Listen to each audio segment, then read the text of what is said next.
Me takes off makeup everywhere. Like there was so much doubt, like, am I doing this? I'm like, why am I doing this? Why am I doing this? And I was like, no, you moved here. The reason why you moved here was to do this. So just do it. Just man up and just do it, you know? And I ended up having one of the best days of my whole entire life. Because it was kind of like, I just felt so happy and so comfortable and so free that I was like, fuck all these people staring. I'm so happy with it, you know? I don't think Sing the Pink is just a piss up. Even though we play kind of the role of the kind of fool or the jester within the club scene, we're doing things, we're changing things. Ultimately, people are going to go there, be inspired by it, take notes from it and use it on themselves, and it's going to be part of mainstream culture. Are we ready to get on with tonight's show? It is time to award one child from the audience who has come dressed in their finest with the Seek the Pink Wellness category. Are you ready? Right. Viewing their honesty, this is quite fucked up. Judges, take your score. Take to the floor. I'm not quite sure, she's wrong. Audience, what do you think? Cancel. Contestant number 3, all the way from over there, London. Oh! Audience, what do you think? Oh yeah! She is an actress. She is a larger lady. She is working those curves. Her hips do not lie, but her calf will thank her later.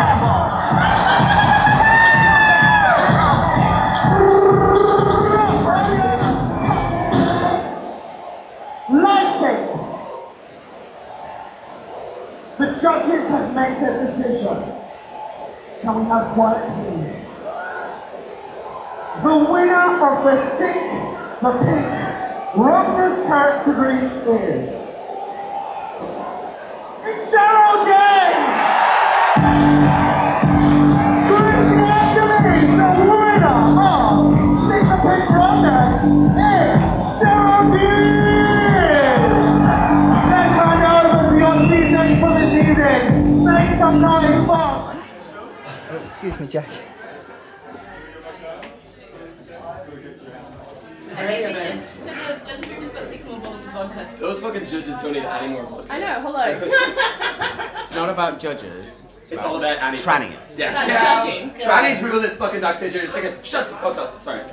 Jonbenet, tell us how long it's taken to get to this point. It It takes, depends how good your face is to start off with, you know. Some Lucy people Fizz, I don't think I was asked the make up question. in 2 Shut minutes. up. Girls, I'm trying to have an intimate camera moment. They're not even taking. I was supposed to be It takes a long time to get to the ball. It takes several months, a lot of hard work. None of Lucy Fizz's reaction. Stop licking my fingers. It does take a lot of.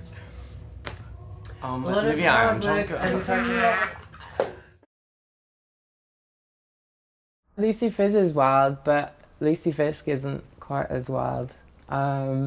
Depending on how well I know you or how comfortable I kind of feel around you, you'll get a different kind of percentage of one or the other.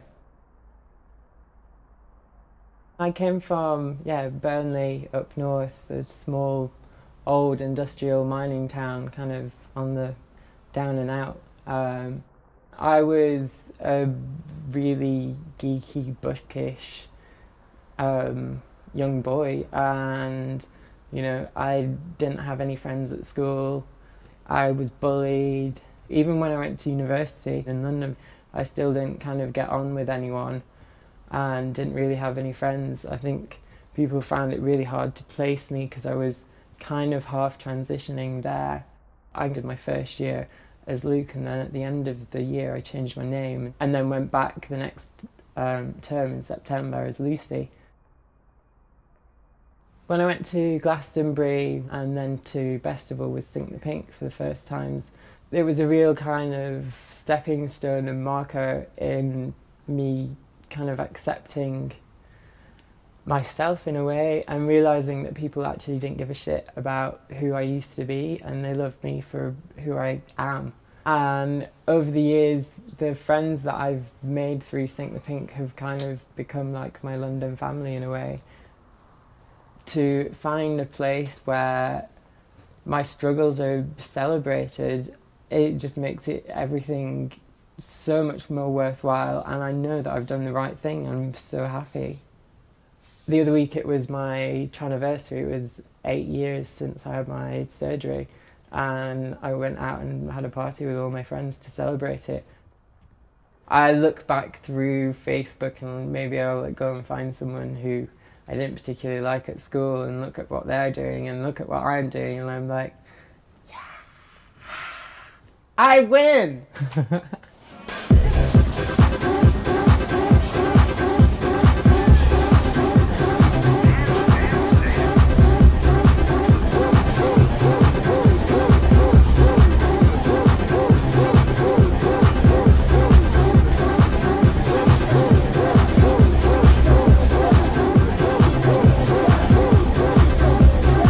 Uni finishing, I kind of feel like I've lost a purpose, or a big part of me is gone now.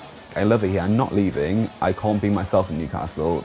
Even in terms of sexuality and stuff, like I kind of didn't grasp that properly until I moved to London and kind of realised who I was. With my mum, it was a for sure thing of lack of understanding. I know that looking back now, I have to understand that's the way she grew up. But she grew up in rural Ireland and everything was perfect in a way, and they needed that time to really get their head around it and know that I'm not some sort of demon. I think now, like, it's definitely turned 360. Like, if I get a job or if I'm doing a photo shoot, I can call them and tell them. Like the time that we done a party with Kylie, like, she was like so excited about that. She's like, oh my God, I can't believe you're getting to meet Kylie Minogue. Fuck it! We're fucking transvestites and have some of this, you cunts!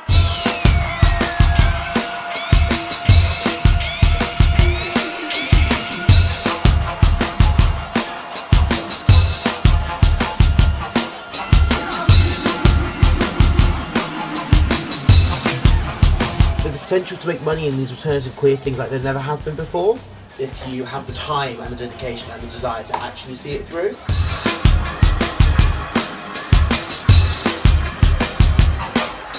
And it does cross my mind occasionally, like, how long will it go on for, you know, but it's just however long I'm still interested in going out.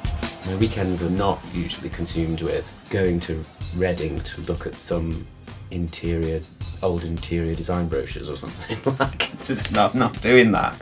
I'm not got a boyfriend that we're trying to make a nice house, and I'm not having a baby, and I'm not got a... Do you see what I'm saying? I'm still that youngy going outy type person. I'd like to settle down and, own my own place, but I don't really want much to change. I'm having the time of my life at the moment, and in a way, my 20s have been like my teenage years to me, because I never got to do all this when I was growing up. I stayed at home, I didn't go out partying, and it was only when I found my friends in London that this life that was hiding inside me got a chance to kind of explode. If you're going to do something shit, you have to really celebrate and embrace how shit it is.